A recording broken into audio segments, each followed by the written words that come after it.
Saada Toto. Massaer Khaï, Monsieur le maire de Barcelone, Madame la présidente de la Fondation Alfonso Comín, Mesdames, Messieurs, permettez-moi de remercier la Fondation Alfonso Comín pour m'avoir choisi pour recevoir son 29e prix international pour 2012. C'est un grand honneur pour moi et pour ma famille, qui a toujours été à mes côtés dans la lutte pour une Tunisie meilleure. À cet instant précis, mes pensées vont surtout aux martyrs, aux centaines de martyrs et aux milliers de blessés à qui on doit aujourd'hui ce que les êtres humains ont de plus cher, leur liberté. Je ne peux pas m'empêcher aussi, au moment où je reçois ce prix, de penser à ma mère, qui m'a appris l'essentiel qui m'a guidé dans ma vie. C'est aussi auprès de ma mère qui a affronté avec courage une vie très difficile en restant fière et optimiste que j'ai appris à admirer le combat des femmes et à soutenir leur cause. Mes pensées vont aussi à ma femme, à laquelle j'exprime toute ma gratitude pour son soutien indéfectible malgré tout ce que la dictature nous a fait subir pendant longtemps, très longtemps. Mesdames, Messieurs, la Tunisie est un petit pays, mais un pays qui a une longue histoire, une longue et riche histoire. C'est avant tout un pays arabe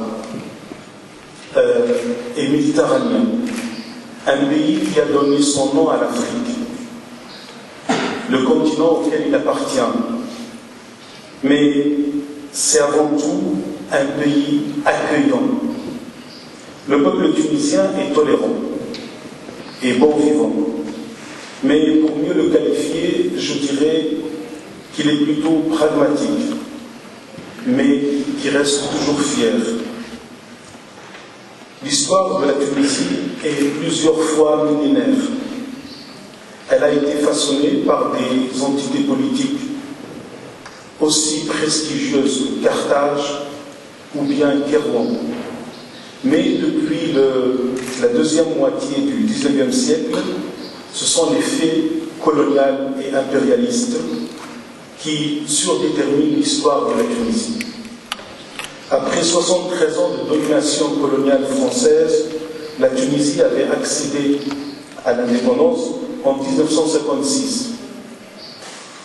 Au cours des 30 années suivantes, Bourguiba, le leader de l'indépendance, avait tenté de parachever le processus de décolonisation. Mais son régime avait fini dans l'impasse en 1986. Face à cet échec, la classe dirigeante locale a troqué avec les puissances impérialistes le peu de souveraineté nationale qui a été durement acquise par le peuple tunisien contre son maintien au pouvoir et la garantie de ses intérêts. Le coup d'État de Ben Ali en 1987 était le signal politique du redéploiement néocolonialiste en Tunisie. Sous la protection de la dictature, les institutions financières internationales, l'Organisation mondiale du commerce et surtout l'Union européenne ont instauré le règne absolu de la mondialisation capitaliste néolibérale en Tunisie. Le coût social et écologique de cette domination a été terrible pour la Tunisie. Mesdames, Messieurs, le 28 novembre 1995, le sommet euro-méditerranéen avait terminé ses travaux ici même, à Barcelone, en publiant une déclaration politique qui annonçait le début du processus du partenariat euro-méditerranéen.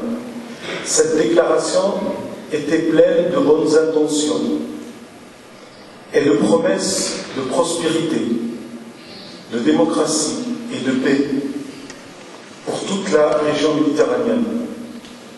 Force est de constater, 17 ans après, jour pour jour, que rien de tout cela n'a été réalisé. Pire, la situation dans la rive sud s'est dégradée sur tous les plans. Et les calamités sociales que sont le chômage de masse et l'austérité n'ont pas non plus épargné les peuples de la rive nord de la Méditerranée.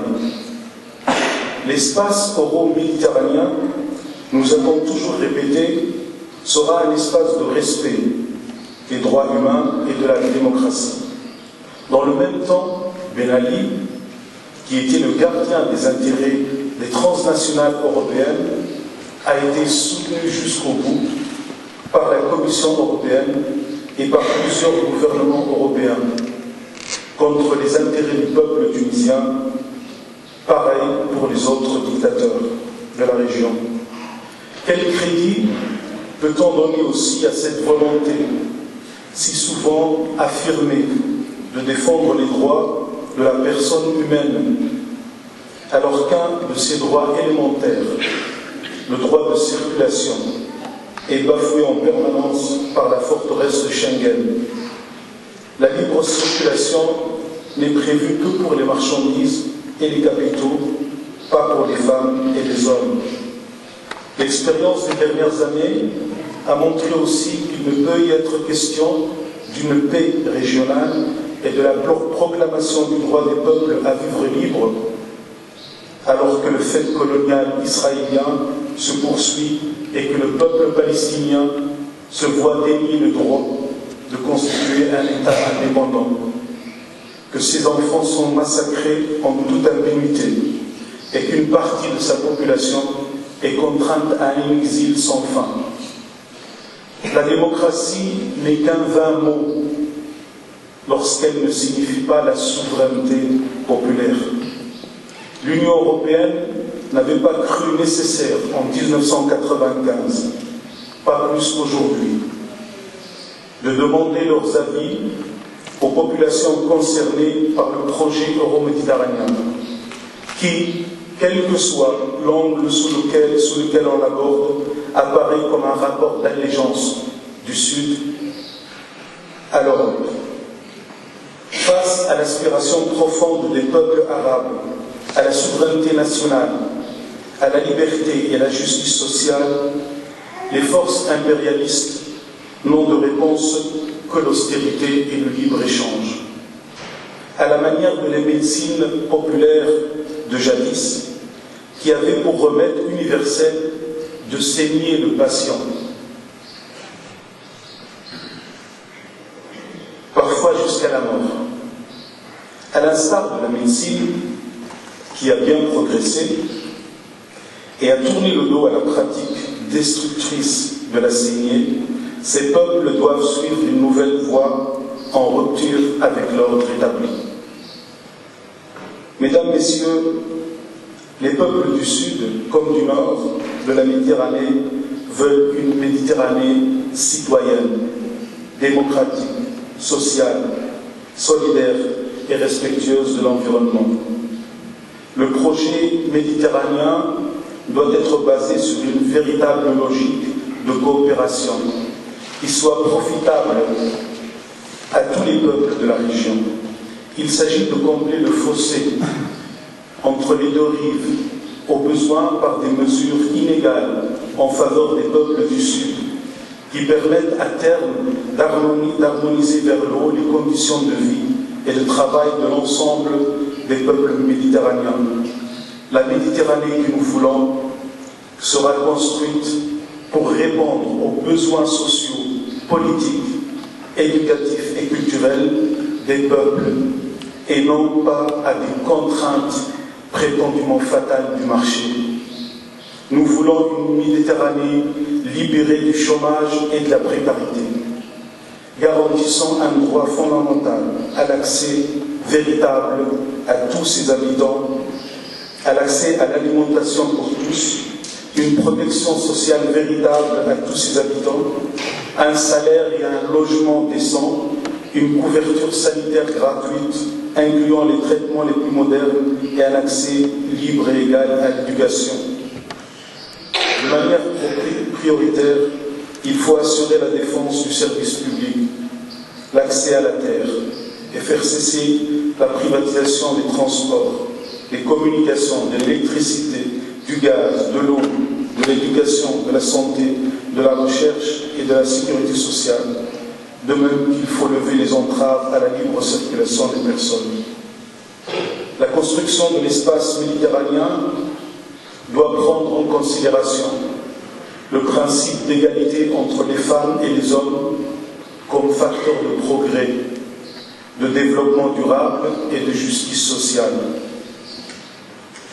Les révolutions arabes sont aujourd'hui une opportunité historique pour les peuples directement concernés par ces révolutions, mais aussi pour le bassin méditerranéen. L'Union européenne et ses États membres ont une opportunité historique de prouver leur attachement aux valeurs universelles des droits de l'homme, en agissant dans le sens de l'histoire qui avance en ce moment à grandes enjambées du côté de la rive sud de la Méditerranée.